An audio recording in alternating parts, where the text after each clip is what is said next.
It's Productronica 2021, day 2. I'm here with Mark from ECD and the Mole, being the home of the thermal profiler. I'm not sure who I should talk to actually, the Mole or you. So thanks for coming over. Yep, thanks for having us. It's great to be face-to-face finally at a show and being able to, well, for you, your point of view, actually meet customers. And so, you know, it's strange, isn't it? Over the past 2 years of literally looking on screens at people, suddenly talking to people face-to-face, you realise all of the things that you miss by doing that, isn't it? You know, so much of running a business is that social interaction. Yeah, absolutely. You know, you have virtual connections with, you know, Zoom and Teams meetings, and it's just really barely enough to conduct business. You know, there's something to be said about being able to see people in person and interact with them in a live atmosphere that you just can't replicate on a computer. No. So what have ECD brought to the show this year then? Well, we brought our new selective writer, which is another writer in our complement of writers for machine repeatability, and also our Oven Sentinel system for continuous monitoring and traceability for the refill process. Yep. And the kind of improvements your customers are going to get by using those? Well, in our continuous monitoring, traditionally you've only been able to measure time and temperature in the reflow oven. And we know that there are other things that can affect the quality of the solder joints when it goes through reflow, like convection rates and inerting O2 levels. And so we're able to add those extra measures into our traceability record and into our continuous monitoring. So we can do early warning, error proofing, and an improved traceability record with our current system. And how, you know, markets are changing, applications are changing, automotive is going to massive, you know, electrification of cars has become a massive thing. Well, not just the actual drivetrain, you know, the whole user interface of a car is changing, isn't it? So it must be a whole new market there. Well, it's definitely growing. The requirements for the automotive industry, not just for life safety or active safety systems, but for the entertainment systems or the radios, all have requirements for traceability. And to prove that you've done things correctly when you're processing the unit, because these are durable goods that are meant to last for 10 or 15 years.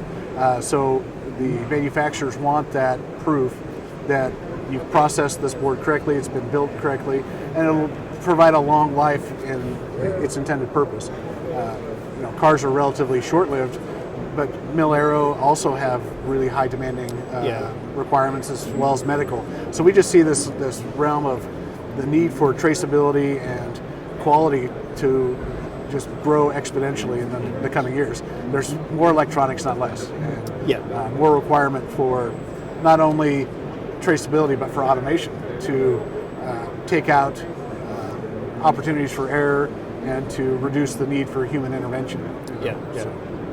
How driven are you by, you know, your own expertise of seeing, right, this is what people need, this is where the, you know, demands are going to be coming from, compared to customers coming to you say, we really need this or that?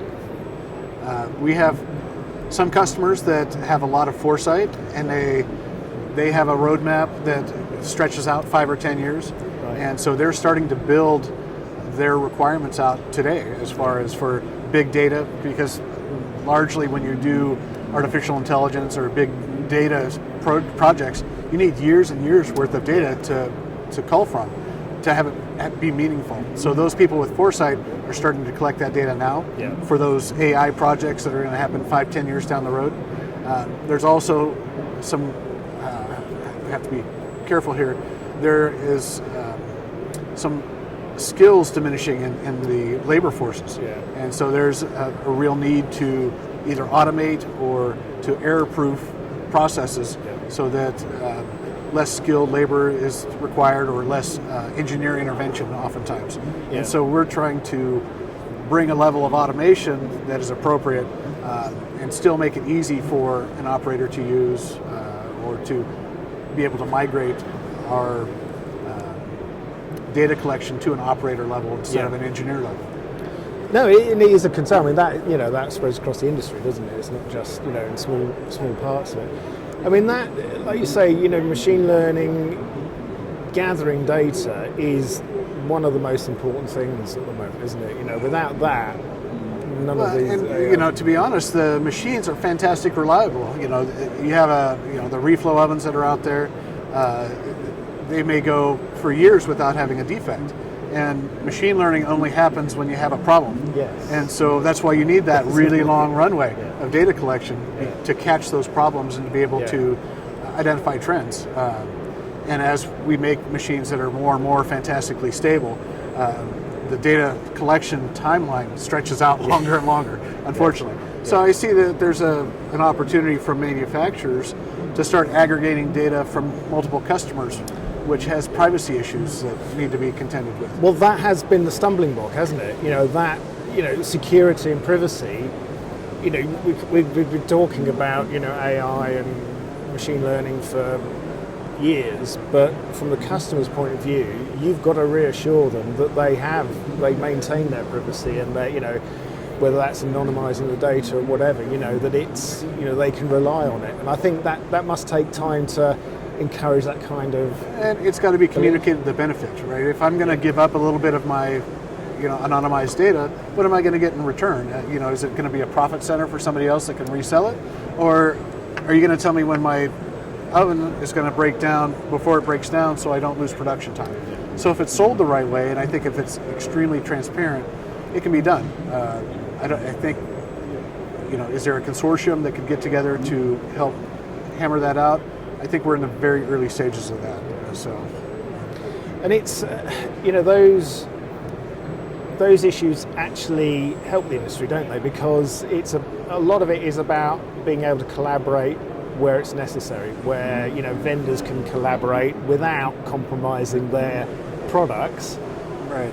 But they, everything has to find a way to interlink, doesn't it? And the vendors also have to be aware that this big data may show issues with their equipment, right? And so there's a reluctance from the OEM side to maybe I don't want to post all the information I have on failure rate, right? Because my competitor's going to use that against me. And so that's why it's got to be extremely transparent. I don't know how you manage that in a way that's to get rid of the fear from the OEMs and to get the benefit to the end user. And that's the real challenge. It is a bit of a minefield for whoever has to negotiate. It is, and that's why it's taken so long, right? So it's a busy show. Absolutely. I mean, I think everyone is surprised the number of visitors. When did you make the decision to exhibit? Because I know some people have been holding off whether they should or shouldn't do it.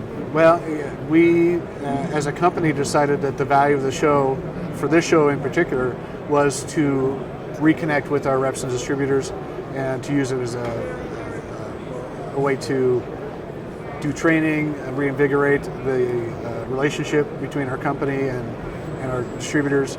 And we came out with the expectation of not seeing any customers. So, we made the ROI internally that this was for our distributors. And if we saw customers on the side, that would be a pleasant surprise. And what we found is that we're pleasantly surprised that the people that show up have a reason to be here. And so they are very specific on what their needs are. And they ask, hey, we need this in the short term. We have this kind of problem that needs solved. And so the people that we are seeing are high quality or high value customers. That helps if they're engaged already. It's exactly, and they have a need to be here. That's fantastic. How do you see the industry as a whole? Because over the past 2 years there's been a lot of pressure on supply chains, whether that comes from a ship getting stuck sideways in the Suez Canal to a shortage of shipping containers. It's a lot of things have affected. It's bizarre to me. I'm not a supply chain expert by any means, but we expected these supply chain issues at the end of last year. When COVID hit hard and heavy in March, we figured there was a 6-month window where supply chains wouldn't be affected, and we'd be crushed in the Christmas time. And it never appeared. And then all of a sudden, the last 2 months have been atrocious, and it's inexplicable to me. I don't know what has caused that, why it didn't rear its head for so long. And so because we don't understand why it happened and its timing, I don't think anybody knows how to fix it. And that's the real problem. That is the issue, isn't it?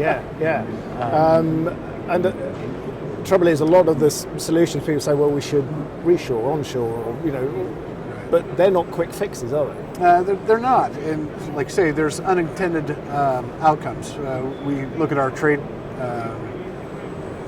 differences with China, and to get around tariffs, they start making factories in Mexico, which is great to bring some of that manufacturing closer, but it kind of defeats the purpose of having a trade conflict with China if you allow them to come in from Mexico.